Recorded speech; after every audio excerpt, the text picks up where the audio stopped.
Bloomberg Audio Studios. Podcasts, radio, news. Good morning, I'm Nathan Hager. And I'm Karen Moscow. Here are the stories we're following today. Karen, we begin with the latest developments involving Iran. The White House says President Trump will make a decision on whether to strike the country within the next 2 weeks. The president is scheduled to attend a national security meeting in the Oval Office later today. White House Press Secretary Karoline Leavitt spoke with reporters yesterday. I have a message directly from the president, and I quote, "Based on the fact that there's a substantial chance of negotiations that may or may not take place with Iran in the near future, I will make my decision whether or not to go within the next 2 weeks." White House Press Secretary Karoline Leavitt says the president's goal of halting Iran's enrichment of uranium and preventing the country from obtaining nuclear weapons remains intact, though she says if there's a chance for diplomacy, the president is always going to grab it.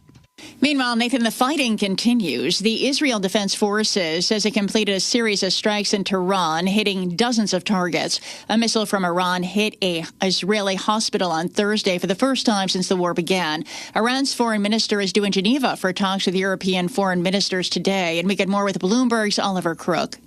What the sort of goal of this meeting is to try to begin to establish kind of a framework for a day after, if there is a ceasefire, something you can go to sort of from Iran and the rest of the world to say, listen, these are going to be the monitoring arrangements that Iran has agreed to, basically unrestricted access to making sure that Iran is not developing a nuclear site, potentially some restrictions and some observations about sort of cutting back the ballistic missile program, those sorts of things.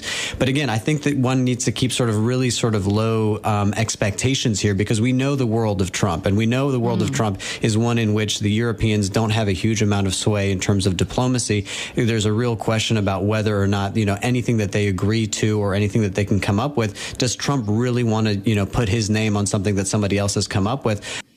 And that's Bloomberg's Oliver Crook reporting. Iran's foreign minister told state TV this morning that Iran does not want to negotiate with the U.S. if Israel continues to strike the country. And Karen, cybersecurity experts in Israel say Iran is now tapping into private security cameras to gather real-time intelligence. As Bloomberg's Ewan Potts reports, the revelation exposes a recurring problem with these devices, one that's emerged in other global conflicts. Earlier this week, a former Israeli cybersecurity official issued a stark message on public radio. Turn off your home surveillance cameras or change the password immediately.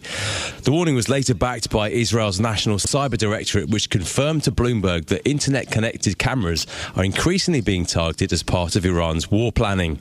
Similar tactics were employed by Russia following its invasion of Ukraine.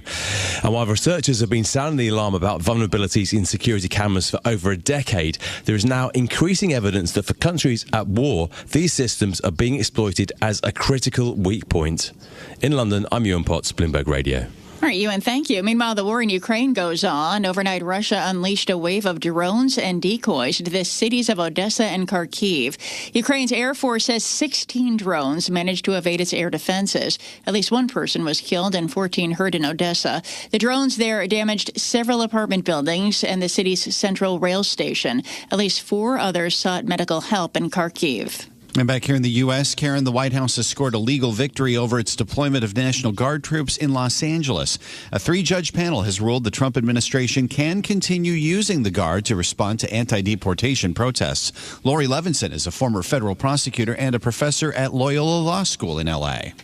The bottom line is that this panel of judges believe that there was enough interference, enough violence going on in Los Angeles that the president, in his broad discretion, had the power to call out the National Guard because that's what the statute allows. Loyola Law professor Lori Levinson notes that California could still appeal to the full federal appeals court or the Supreme Court.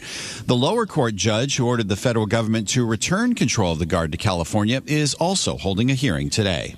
Nathan, as immigration raids continue, they're starting to have a noticeable impact on workforces across the country. And Bloomberg's Monica Ricks reports. The downtown L.A. fashion district where the ICE raid started is emptied out. Texas dairy farmers say workers aren't showing up to milk cows. And the deputy mayor in Ventura, California, says Latino day laborers seem to have disappeared from his closest Home Depot. Last month, the U.S. workforce shrank in large part because of a decline in foreign-born workers. California alone stands to lose $275 billion in economic output from the immigration crackdown. Monica Ricks, Bloomberg Radio. Okay, Monica, thank you. Turning to the markets now, futures are lower as we close out the holiday-interrupted trading week. Today, investors brace for $6.5 trillion of notional U.S. options expiring, and that could lead stocks to swing more wildly than the subdued changes seen in recent week. Every quarter, a cluster of different exchange-traded derivatives contracts all terminate on the same day, leading to what market watchers sometimes call a triple witching event. It's not expected to add additional volatility today itself, but it could open a path to more sudden stock market moves next week.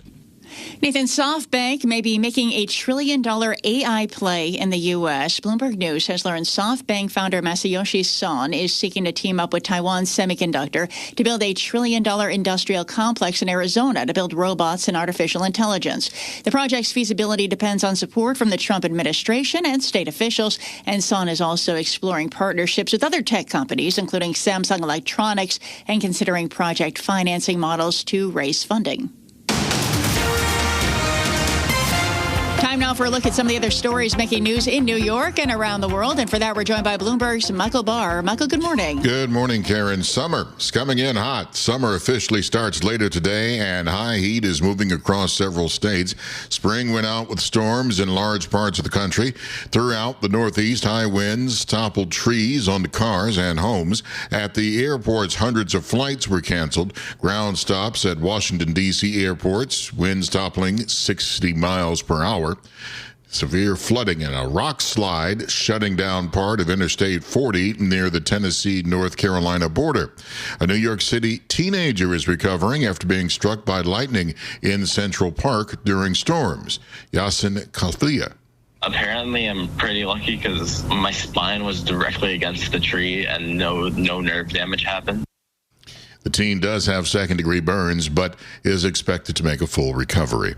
Authorities in southern Mexico are still assessing damage and watching rising rivers as rain from the remnants of Hurricane Eric doused the region.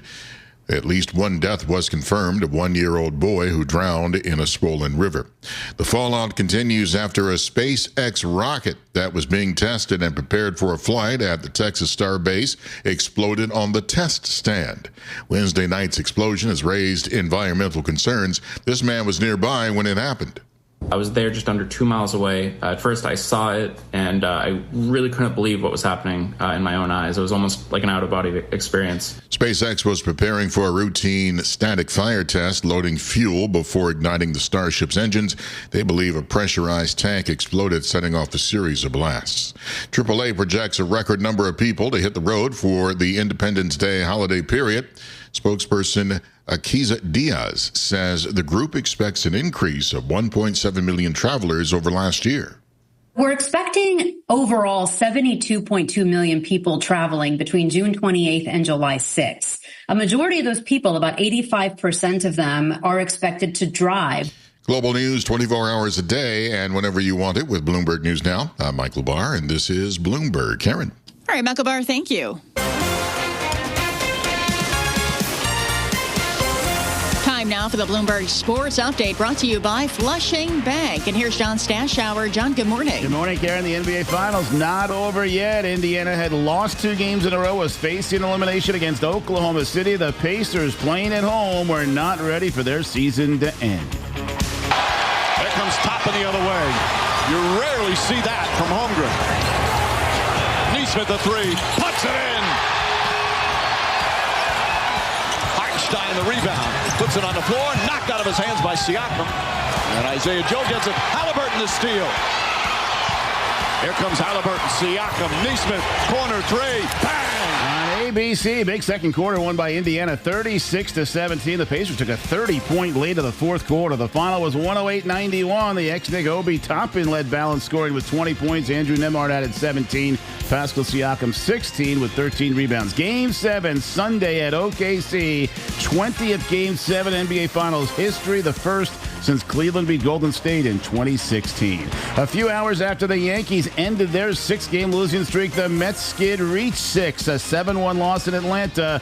Praised with a 4-run 6th inning, held the Mets to 6 hits, and when the Phillies won, the Mets and Phils stood tied for first as they begin a weekend series tonight in Philadelphia. The Yankee win was 7-3 at the stadium. Finally beat the Angels, avoided getting swept 4 games at home for the first time in 4 years. Yanks tonight host Baltimore. Nationals finally beat the lowly Rockies to end their 11-game losing streak. Now they have to play the Dodgers. Scotty Scheffler won the Travelers Golf near Hartford a year ago, and he's got a share of the first-round lead after an 8-under par 62. Rory McIlroy 2 shots behind. C.J. Mosley, who the Jets released in March, announced his retirement, ending a 10-year career. First 5 with the Ravens, last 5 with the Jets. He was a 5-time Pro Bowl linebacker. John Stash Hour, Bloomberg Sports. Karen Nathan. Coast to coast on Bloomberg Radio, nationwide on Sirius XM, and around the world on Bloomberg.com and the Bloomberg Business app. This is Bloomberg Daybreak. Good morning. I'm Nathan Hager. Within the next 2 weeks, that's when the White House says President Donald Trump will decide whether to join Israel in strikes against Iran. Spokeswoman Caroline Leavitt says if there's a chance at diplomacy, the president will always grab it. But she says there is one thing the world can agree on. Iran cannot obtain a nuclear weapon. This is something that pretty much all of humanity, except for the Iranian terrorist regime themselves, agree upon. That was White House Press Secretary Caroline Leavitt announcing the 2-week deadline. For more, we are joined by Bloomberg News senior editor Bill Ferries. Bill, as you know, President Trump has said things could come within 2 weeks many times during both his presidencies. How to take this latest signal? Good morning. Good morning. Well, I wouldn't mark a X on your calendar for 2 weeks from today and think that that's necessarily some sort of urgent deadline. What I think the president's decision does is open the door to continuing diplomacy, to more diplomacy, both between the U.S. and Iran, but also between Iran and European nations, and of course with Israel. So it gives some time for this back and forth between Iran and Israel to play out a little bit, time for de-escalation. We know the president has really struggled over this decision, that his MAGA base is really torn over it. So it allows a little bit of a reprieve from that political pressure he was facing from his own party as well. At the same time, Bill, we heard from Iran's foreign minister just this morning saying that Iran can't negotiate with the U.S. while Israel is continuing attacks. Where does that leave things? Well, the Iranians they are going to be meeting with some of the European foreign ministers, including from the UK, France, and Germany.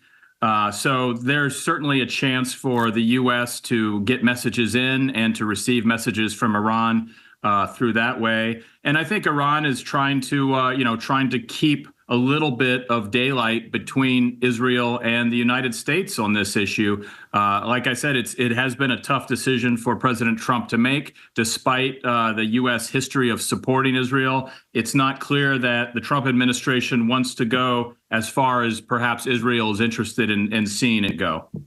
How far could Israel go? I mean, there's been ongoing attacks on nuclear facilities as well as ballistic missile sites.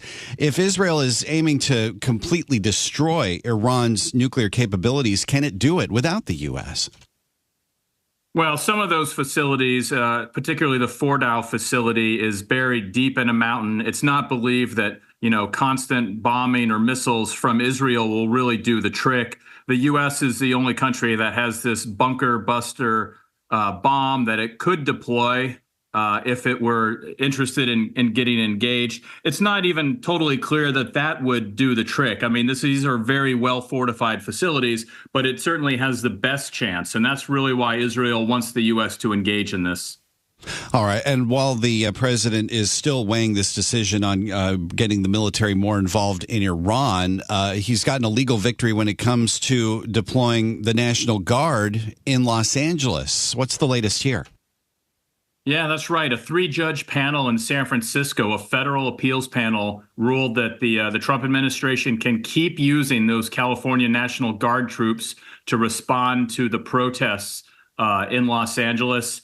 There's been a big fight over this with the California governor and the state of California basically arguing that Trump did not have the legal authority to deploy those forces the way they were called up. For now, at least, it looks like those forces will remain under federal control in the streets. They're largely protecting federal buildings. They haven't been involved really closely with the area that the protests were centered on. But I think it's a part of a bigger picture here of the Trump administration wanting to keep this power in reserve if it needs to do this elsewhere in California or elsewhere in the country. And in our last 30 seconds, this isn't the end of the case, right? There's still a chance for appeal by California? Absolutely. California will very likely appeal. Actually, the appeals court that made this decision, it was just a 3-judge panel. The broader court as a whole could still take it up. And, this is another one of the many, many court cases in this administration that could eventually end up at the Supreme Court. This is Bloomberg Daybreak, your morning podcast on the stories making news from Wall Street to Washington and beyond. Look for us on your podcast feed by 6 a.m. Eastern each morning on Apple, Spotify, or anywhere else you listen. You can also listen live each morning starting at 5 a.m. Wall Street time on Bloomberg 1130 in New York, Bloomberg 99.1 in Washington, Bloomberg 92.9 in Boston, and nationwide on Sirius XM Channel 121. Plus, listen coast to coast on the Bloomberg Business app, now with Apple CarPlay and Android Auto interfaces. And don't forget to subscribe to Bloomberg News Now. It's the latest news whenever you want it, in 5 minutes or less. Search Bloomberg News Now on your favorite podcast platform to stay informed all day long. I'm Karen Moscow. And I'm Nathan Hager. Join us again tomorrow morning for all the news you need to start your day right here on Bloomberg Daybreak.